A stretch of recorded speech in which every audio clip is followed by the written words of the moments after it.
రాష్ట్రంపై ఎన్ని ఐటీ దాడులు చేయించినా కేంద్రంపై పోరాటం ఆపబోమని ముఖ్యమంత్రి చంద్రబాబు స్పష్టం చేశారు. ప్రకాశం జిల్లా గిద్దలూరు, మార్కాపురం, అద్దంకిలో ఎన్నికల ప్రచారం నిర్వహించారు. ప్రశాంతంగా ఉన్న రాష్ట్రంలో చిచ్చు పెడుతున్నారంటూ భాజపా, తెరాస, వైకాపా తీరుపై తీవ్రస్థాయిలో మండిపడ్డారు. ఆంధ్రప్రదేశ్లో రౌడీలకు చోటు లేదని, తెలుగు తమ్ముళ్లు కర్రలు పట్టుకుని తిరగబడితే అరాచకవాదులు పరుగులు పెడతారని వ్యాఖ్యానించారు. నిరుద్యోగ భృతి 2000 అందని వారికి మే నుంచి ఇస్తామని ప్రకటించారు. వెలుగొండ ప్రాజెక్టు పూర్తి చేసి ప్రకాశం జిల్లాను సస్యశ్యామలం చేస్తామని హామీ ఇచ్చారు. మళ్లీ తెలుగుదేశాన్ని గెలిపించుకోవాలని, లేకుంటే రాష్ట్రాభివృద్ధి 30 ఏళ్లు వెనక్కి వెళ్లిపోతుందన్నారు. ఏ మారినా రాష్ట్రం మరో బీహార్లా మారుతుందని హెచ్చరించారు.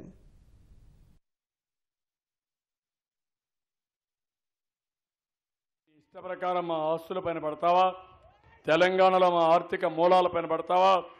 కేసీఆర్ జాగ్రత్తగా ఉండు, కబద్దార్, వదిలిపెట్టాము నిన్ను కూడా.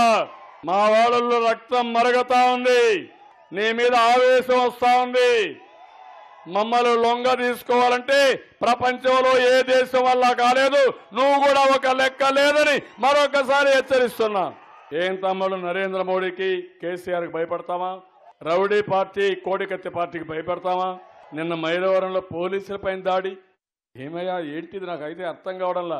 40 ఏళ్ళు రాజకీయాల్లో ఉన్న పనికి మాలిన వ్యక్తి, చేతగాని వ్యక్తి, ఒక నేరస్తుడు వ్యక్తి మన రాష్ట్రంలో పార్టీలో ఉండడం చాలా దౌర్భాగ్యం అని కూడా మీకు తెలియజేస్తున్నా. గర్భిణీ స్త్రీలపైన దాడి చేస్తారా మీరు? ఎవరైనా వేరే పార్టీకి పనిచేస్తారంటే అర్ధరాత్రి బయట పంపిస్తారా మీరు? మా తమ్ముళ్ళని ఏమయ్యా అంటే కొడతారా మీరు? మా తమ్ముళ్ళందరూ కానీ కర్ర తీసుకుంటే రాష్ట్రం నుంచే పారిపోతారు మీరు. రౌడీ రాజ్యం జరగదు, మీ ఆటలు సాగనేయను. రౌడీ అనేవాడు ఈ రాష్ట్రంలో ఉండడానికి వీలు లేదు. ఏప్రిల్లో మీరు చూశారు, 1వ తారీఖున 2000 రూపాయలు పింఛన్ ఇచ్చాం, నిరుద్యోగ భృతి 2000 రూపాయలు ఇచ్చాం.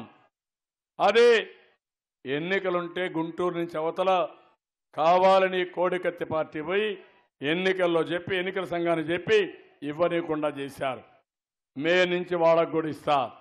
ఇక్కడ వచ్చే కొందికి అన్నదాత సుఖీభావ ఇవ్వకూడదని, పసుపు కుంకుమ ఇవ్వకూడదని అడ్డం పడ్డారు. కానీ ఈరోజు ఆన్ గోయింగ్ స్కీమ్స్ కాబట్టి ఎన్నికల కమిషన్ కూడా ఏమీ చేయలేకపోయింది.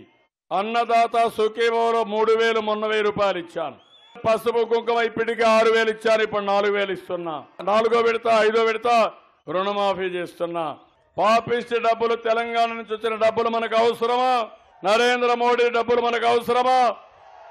1000 కోట్ల రూపాయలు ఇచ్చి 1,00,000 కోట్ల రూపాయలు ఎగ్గొడతారు, మనకు న్యాయమా ఇది? ఈ పవిత్రమైన గడ్డ మీద ఆ పాపిస్ట్ డబ్బులు వస్తే మనకు కూడా పాపం వస్తుంది తమ్ముళ్ళు అని మిమ్మల్ని కోరుతున్నా. అభివృద్ధి అడ్డుకోవాలని కేసీఆర్, అభివృద్ధి జరగకూడదని నరేంద్ర మోడీ, వీళ్ళిద్దరికి పావుగా ఉపయోగపడే వ్యక్తి కోడికత్తి పార్టీ. మన మీద ప్రేమ ఉందంట కేసీఆర్కి. నేను మారకుండా నీకు ఊడిగం చేయాలని అడుగుతున్నా. మా ఆస్తులు 1,00,000 కోట్లు కొట్టేశావు. జగన్ మీద కేసులున్నాయి, ఆయన జుట్టు నీ చేతుల్లో ఉంది. మంచెన్ నీ కాళ్లు మొక్కుతానని నీ పాదాలకు పూజ చేసే పరిస్థితిలో ఉన్నాడు. నాకు ఆ కర్మ పట్ల మోడీ ప్రత్యేక హోదా ఇవ్వరా? విభజన హామీలు నెరవేర్చవా? వెంకన్న సాక్షిగా చెప్పిన మాటలు ఏమైనా అడుగుతున్నా. కేసీఆర్ మహానాయకుడు, ఆయనకు 17 సీట్లున్నాయి. నేను ఆయన దగ్గర ఉంటాను, ఆయన కాళ్ళు కడుగుతాను, ఆయన నాకు ప్రత్యేక హోదా ఇస్తాడని. ఇస్తాడా తమ్ముళ్ళు ప్రత్యేక హోదా? నీటికి అడ్డం పడ్డాడా లేదా? పోలవరం వస్తే మనం బాగుపడతామని, నాగార్జున సాగర్ గాని, శ్రీశైలం గాని వీడపెత్తనంలో పెట్టమని, వెలుగొండ, ముచ్చమర్రి, పోతిరెడ్డిపాడు మూసేయమని, రాయలసీమకు హక్కు లేదని ఈ యొక్క కేసీఆర్ ట్రిబ్యునల్ వేస్తాడు. మీరెవరు నాకు చెప్పడానికి? నా నీళ్లు ఏ ప్రాంతానికి కావాలంటే, ఎక్కడ కరువు ఉంటే అక్కడ ఇచ్చుకుంటారు తప్ప నీ పెత్తనం నాకు అవసరం లేదు. మోడీని పొగడతాడు, బలవంతుడంటాడు, మళ్ళా ఆయనే వస్తానంటాడు. ఆయన కూడుగు చేసుకోపోయేసి మన నీటి దొంగ కేసీఆర్ నువ్వు సహకరిస్తావా? మా ఆడబిడ్డలకి పసుపు కుంకుమ ఇచ్చాను తల్లి, మీ అందరికీ 3వ చెక్కు రేపే 5వ తారీఖు నుంచి డబ్బులు మీరు డ్రా చేసుకోండి. 4,000 ఇస్తున్నా. అన్నదాత సుఖీభవ నిన్న అకౌంట్లోకి వేసా. అంతమంది 1000 రూపాయలు ఇచ్చాం. ఇప్పుడు 3,000 రూపాయలు ఇచ్చాం. 2 హెక్టార్లకు 15,000 వస్తుంది. ఆ పైనుంటే 10,000 రూపాయలు వస్తుంది. మిగిలింది ఖరీఫ్ లో ఇస్తున్నాం. కౌలుదారులకు కూడా ఇస్తాను. రైతు రుణమాఫీ మీ అకౌంట్లో వేస్తున్నా. 8వ తారీఖు లోపలనే వేస్తా. 4వ విడత 5వ విడత డబ్బులు మీ అకౌంట్లోకి వస్తుందని మరొకసారి మీ అందరికీ హామీ ఇస్తున్నాను. ఇంటర్మీడియట్ పాస్ అయిన వాళ్ళకు కూడా నిరుద్యోగ భృతి ఇస్తాను తమ్ముళ్ళు అని మీ అందరికీ విజ్ఞప్తి చేస్తున్నా. వెలుగొండ ప్రాజెక్టు పూర్తి చేస్తా. నీళ్లు తీసుకొస్తా. ఈ ప్రాంతాన్ని సస్యశ్యామలం చేస్తా. ఈ పిల్లలు వేరే ప్రాంతానికి పోయే పని లేదు. ఇక్కడే ఉద్యోగాలు కల్పిస్తా. స్మార్ట్ ఫోన్ కూడా ఇస్తా. 1 కోటి మందికి ఇస్తా.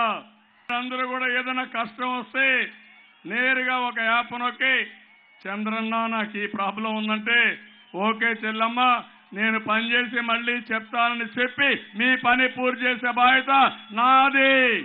అగ్రిగోల్డ్ విషయం కూడా చెప్తున్నా. నేనే ఆ సమస్య పరిష్కారం చేస్తా. 250 కోట్లు ఇచ్చా. పర్వాలా ఇంకా 1000 కోట్లైనా 2,000 కోట్లైనా ఆ ఆస్తులమ్మి బాధితులందరి డబ్బులు కట్టే బాధ్యత నాదేనని మరొకసారి మీ అందరికీ హామీ ఇస్తున్నా. అది మన గవర్నమెంట్ లో జరగల, ముందే జరిగింది.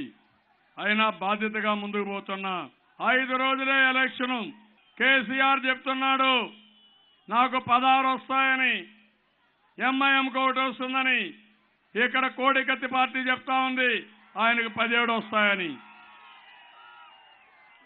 ఆయనకు 17 వస్తే నీకు ఓట్లేస్తే నువ్వు ఆయనకు ఊడిగం చేస్తావు. రాష్ట్రాన్ని తాకట్టు పెడతావు. నీటి దొంగలు సహకరిస్తావు. రాష్ట్ర అభివృద్ధిని అడ్డుకునే వాళ్ళకి సహకరిస్తావు. ఏమనుకుంటున్నావు? తెలంగాణలో 17 సీట్లు గెలిస్తే మనం ఎన్ని గెలవాలి? 25 పార్లమెంట్ గెలవాలనా లేదా? అన్ని అసెంబ్లీలు గెలవాలనా లేదా? రౌడీజాన్ని అణిచేస్తాం. రౌడీలకు రౌడీగా ఉంటాను తప్ప ఈ రౌడీజాన్ని జరగనీయను.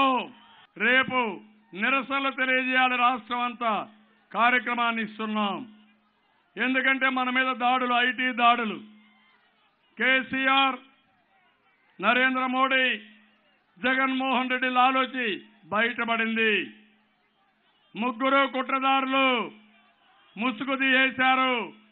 బీజేపీ వైసీపీ ఎంత కాంబినేషన్, పర్ఫెక్ట్ కాంబినేషన్ అంటే భార్యాభర్తల అవినాభావ సంబంధం పార్టీలు 2.